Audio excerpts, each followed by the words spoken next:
Olá, sou Tita Guiar, personal stylist, e eu também estou aqui com você na TV Relacionamento.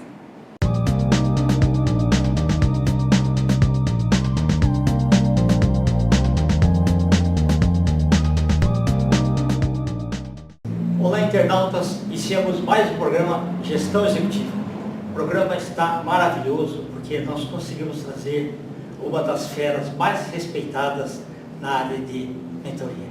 Renata Arrepia, gratidão, tá? Sempre eu escutei falar muito bem de você e com a tua presença, realmente ele faz com que esse programa seja maravilhoso. Estou honrado em ter entrevistado.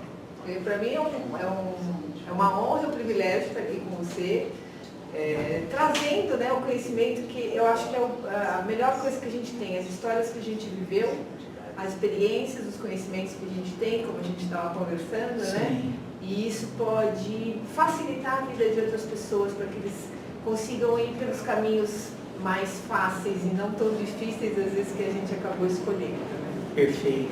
Ô, Renata, fala para os nossos internautas onde você nasceu, um pouquinho da sua trajetória, tá? A escolha da carreira, se aconteceu ainda antes dos 10 anos, ou já no ensino médio, ou se foi influência de pais, amigos e tudo mais, e se você realmente é mais da área de humanas. Então, eu sou de São Paulo mesmo, nunca gostei muito de estudar, e a minha escolha foi para fugir de exatas, sinceramente, né? E eu me lembro que quando eu caí em psicologia, eu comecei 3 faculdades, mas só terminei psicologia, né? Então, quando a minha primeira matéria de psicologia foi estatística, eu falei, o que eu estou fazendo aqui? Não era esse curso que eu queria, né? Mas a minha mãe é da área da educação, meu pai também era da área da educação, aí depois meu pai foi para a área química e, enfim, eu acabei indo para psicologia. Não, assim, gostei da psicologia, mas eu vi, Kendi, que tinha uma coisa que me incomodava. Que a psicologia falava muito do nosso passado, né, das coisas que nós vivemos, e que sim, influencia o nosso futuro, porque nós somos aquilo que vivemos, né? Mas eu queria algo mais, eu queria algo que, como é que eu saio dessa situação e eu vou para o próximo passo, que era isso que para mim era importante, né? E aí eu acabei caindo no mundo da arquitetura, comecei a fazer arquitetura, parei, comecei a fazer educação física, parei, falei, não, isso não é para mim, mas montei toda uma história no mundo da arquitetura. Aí um dia eu estava com um problema sério de liderança na minha empresa, que eu sou empresária, e eu falei, eu preciso fazer um curso de liderança urgente. E fui fazer um curso de liderança, e o curso era de autoliderança. Eu falei, putz, é isso. Aí eu vi que era como é que eu faço para liderar a minha história e parar de chorar pelo que passou. E foi aí que eu entrei de novo no mundo das pessoas, no mundo do desenvolvimento humano. Aí eu estou nesse mundo desde 2006 novamente. Que bom. E muitas respostas estavam dentro de você? Não, todas. Não muitas, todas. Interessante. Foi uma grande descoberta. Na realidade, foi um divisor de águas para você? Foi. Primeiro assim, Kendi, a minha experiência eu percebi que a maioria das pessoas, elas delegam a responsabilidade para outra pessoa. Então, isso não deu certo por causa do governo, isso não deu certo porque minha mãe não me ajudou, isso não deu certo porque meu pai não me ajudou. Agora, quando você assume isso para você, você vê que tudo que deu certo na tua vida é porque você assumiu a responsabilidade. Então, a gente estava falando da tua história, o que você me falou ali em 5, 10 minutos? Que você assumiu a responsabilidade, vou fazer isso, fiz. E o que você não fez? É porque você não assumiu a responsabilidade. Então, isso para mim foi, assim, um divisor de águas de entender que está tudo na minha mão. Mas eu venho de uma família que delega as responsabilidades. Eu não sei como é que era a tua, mas a minha delegava, né? Sempre tem um culpado, né? E aí as pessoas se fazem de vítimas. E quando você não assume a responsabilidade, você não melhora. Porque se a culpa é tua, eu não tenho que mudar nada. E foi aí que eu percebi que não, a responsabilidade é minha, quem tem que mudar sou eu se eu quero ter resultado diferente. E a foi gente aí... não consegue mudar as outras pessoas. Não, mas é aí que você dá o salto na tua vida. Esse divisor de águas que você está falando, eu tive com 36 anos. Foi do dia. Foi, sim. Outros dias, né? Esse divisor de águas foi, eu assumi a minha parte. O que eu não faço para não ter o resultado que eu quero? E o que eu fiz? Então, por que eu terminei a psicologia e não terminei a arquitetura? Porque eu assumi a psicologia, eu assumi a responsabilidade de me tornar uma psicóloga. Então, tudo na minha vida que eu não assumi a responsabilidade, eu não concretizei. E o que eu assumi a responsabilidade, eu concretizei. Então, isso para mim é o mais importante. Sabe? A gente entender isso e parar de colocar nas costas dos outros as nossas frustrações. Porque em vez de chorar, a gente tem que vender lenço. Exato, né? Você tem que... aquilo que falam, né? O importante não é o que te aconteceu, e sim o que você faz com isso que te aconteceu. Que lições que você toma daqui. Mas se você não tem um aprendizado, Kendi, você continua nesse modelo de culpar o universo pelas coisas que te dão errado. Né? Então, esse para mim foi um grande divisor de águas, que eu não aprendi isso na infância. Legal. E como que você acabou se tornando uma mentora de muito sucesso? Então, meu querido, quando eu caí nessa parte de desenvolvimento humano, eu vi que isso fazia o meu coração bater muito forte. E aí eu comecei a trabalhar gratuitamente com isso. Eu vi que eu levava jeito para isso, eu vi que tinha a ver comigo. E aí eu fui convidada por uma empresa, que por um bom tempo foi a maior empresa de coaching aqui do Brasil. Fui convidada para dar treinamentos com eles. E ali eu conheci um universo muito bacana. Que, assim, nunca me ensinaram, Kendi, que se eu tivesse um mentor, a minha vida seria muito mais rápida. Seria assim, encurtar o caminho, né? Encurtar o caminho, porque assim, quantos caminhos eu fiz uma parte da faculdade de arquitetura, eu gastei tempo, eu gastei dinheiro, uma coisa que não fazia sentido para mim. Mas por que eu fui? Porque eu trabalhava com arquitetura, isso ia facilitar. Facilitar o quê? Contrata um arquiteto, se não é o que você gosta, né? Então, o fato de você não ter essa clareza faz com que você tome caminhos errados. E a mentoria, o que ela faz? Ela faz com que alguém que esteja fora do teu universo, porque quando a gente está no nosso universo, eu digo no nosso tsunami virando, né? Você não tem clareza do que está te acontecendo. Só que alguém de fora consegue ver. Então é muito mais fácil. Isso não é conselho, não é palpite. Isso é o quê? É conhecimento científico, sabe? O que a ciência fala do que você está passando? O que acontece na tua mente? Então, não é qualquer pessoa que pode ser um mentor. A pessoa tem que ter o conhecimento, que nem a gente estava conversando, né? A pessoa tem que ter a experiência. Então, eu tenho 25 anos no mundo corporativo, eu, já passei por diversas empresas, eu já sei como é que isso funciona, eu já trabalhei em diversas áreas, eu entendo de mente, eu entendo de comportamento. Então, a hora que você vai juntando tudo, você vai vendo os passos certos e errados que a pessoa está dando. Então, esse processo de mentoria, ele faz com que a vida da pessoa se torne mais leve, mais rápida e mais prazerosa. É verdade. Mas você falou uma coisa muito importante, que é assim, não é todo mundo pode fazer mentoria, porque você tem que ser o espelho para a pessoa. Se ela não acreditar em você, então não vai adiantar nada. Ela não vai conseguir ajudar.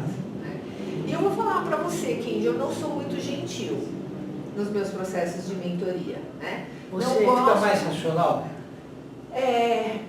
Eu sou bem emocional, mas eu acredito que eu sou, nos processos de mentoria, eu fico bem...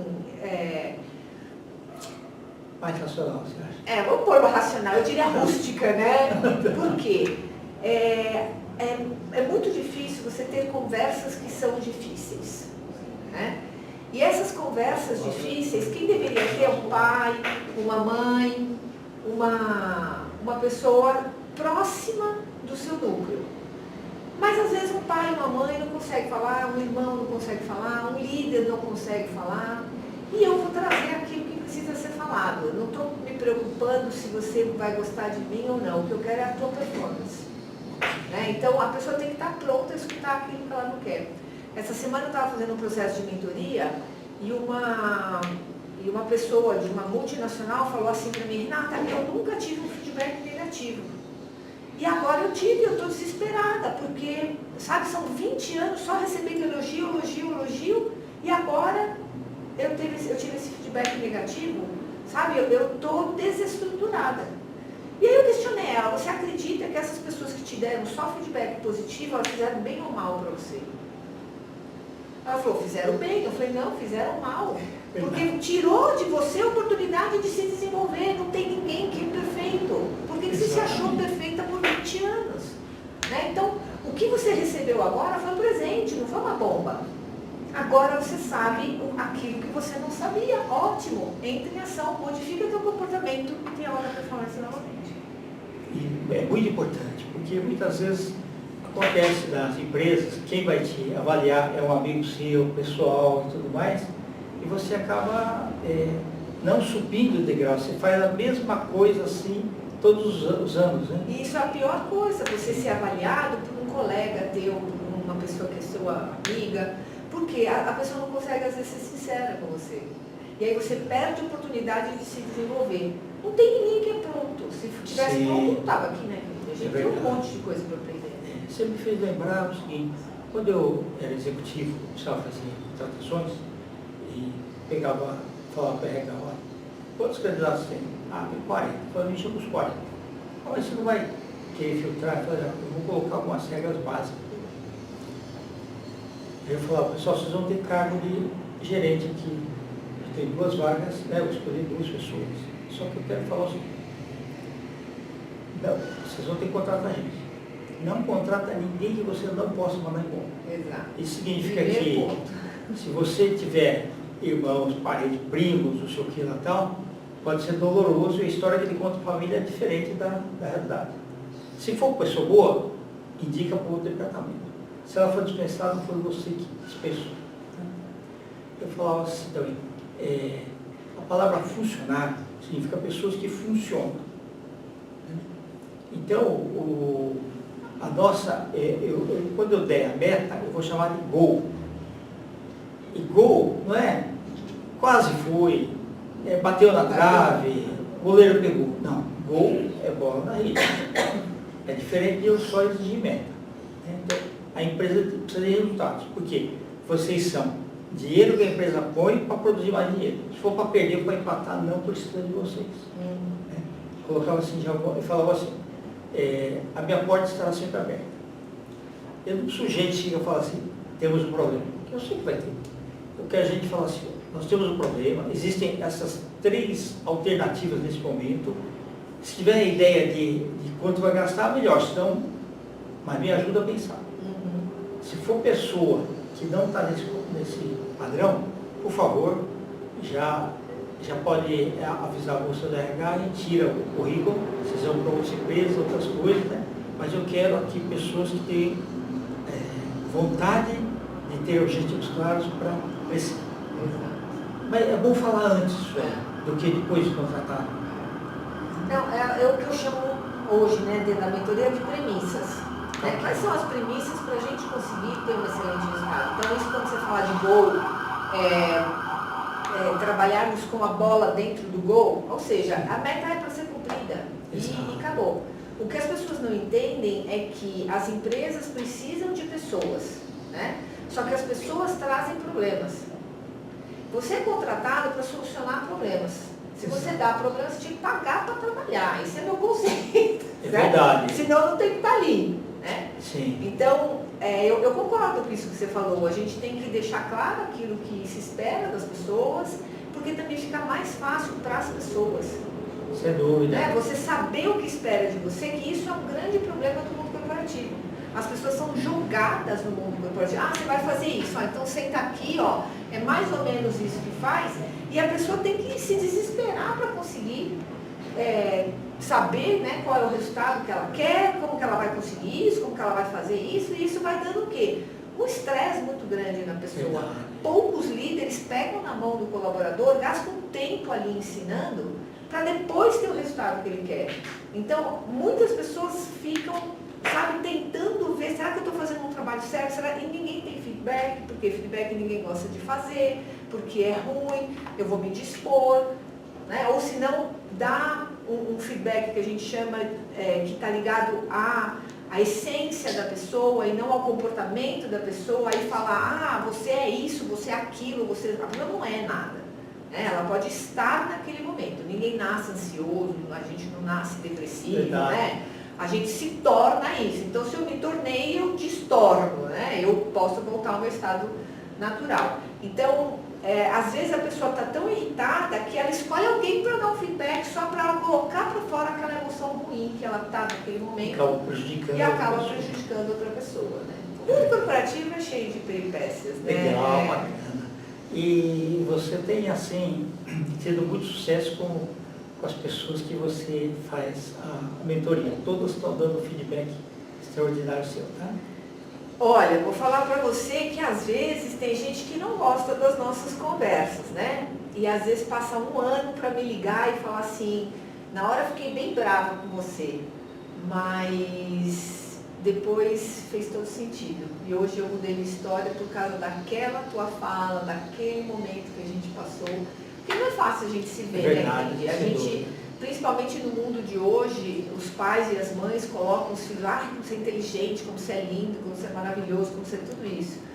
Inteligência, para mim, se a minha mãe falar para mim, Renata, você é inteligente, para mim ela está falando dela, porque foi ela que fez essa minha inteligência, né? Agora, quando ela fala assim, você é uma pessoa que entra em ação, eu gosto de você porque você não desiste, você é determinada, aí é meu comportamento, né? Então, eu acho que é aqui que a gente tem que focar nas pessoas. O que a pessoa tem que faz dela quem ela é, não aquilo que ela nasceu, né? Eu não tenho, falar, você tem uma mega inteligência, não tenho, eu me esforço. Eu tenho que ler 3 vezes mais do que qualquer pessoa para memorizar aquilo que o meu marido memoriza em 5 segundos, né? É o jeito dele, sim. Ótimo. E eu tenho outras características que ele não tem, e a gente vai se completando. Então, o que eu percebi dentro desse universo, até do mundo corporativo, é que vão sair da competição, vão entrar na colaboração, e quando eu junto a tua força com a minha, com a dele, do outro, a gente faz um trabalho absurdamente bem feito. Um trabalho de sucesso, bola na rede. Isso, e por isso que é bom você ter uma equipe mista. Deve. Não é todo mundo pensando igual, senão não sai nada. Não sai nada. Exato, perfeito. Renata, eu agradeço muito você ter vindo. Eu quero que você deixe os seus contatos para que as pessoas que assistirem a essa entrevista se sintam assim, naquele momento de dar o segundo passo, de ter a possibilidade de mudar a sua história. Tá? Por favor. O meu contato telefônico é 11 99 885 1008 e meu Instagram e LinkedIn é Renata Arrepia. Muito obrigada. Todas as suas mentoradas e mentorados falam que você arrepia mesmo. Arrepio mesmo. Esse é nome mesmo, não é nome artístico. Perfeito. Tá bom? Ok. Eu queria que você deixasse uma mensagem para as pessoas que estão naquela dúvida. Eu preciso fazer uma mudança radical na minha vida, ou preciso pelo menos ter uma melhora sensível, porque o tempo está passando, e se eu não mudar agora, nada daquilo que eu gostaria que acontecesse pode acontecer. Então, o que eu tenho para falar é assim, existe sempre o medo de dar o primeiro passo. Só que se a gente não der o primeiro passo, você vai ficar sempre com esse padrão de pensamento. O que eu preciso fazer, o que eu posso fazer para mudar a minha vida? Vai, sabe? Vai com medo, mas vai. Procura ajuda, porque ninguém chega lá sozinho. Se você vê os maiores cases de sucesso que existem no mundo, as pessoas sempre estão em conjunto, sempre uma apoiando a outra. Então, procure relacionamentos de apoio, vá em busca daquilo que você quer, mesmo que você não tenha certeza, porque a certeza a gente não tem nunca. Simplesmente vai, procura ajuda e vai, que você vai ver que o resultado é positivo. Ok. Internautas, com os agradecimentos então a essa fantástica Renata Arrepia, nós damos mais um Gestão Executiva. Grande abraço e até a próxima.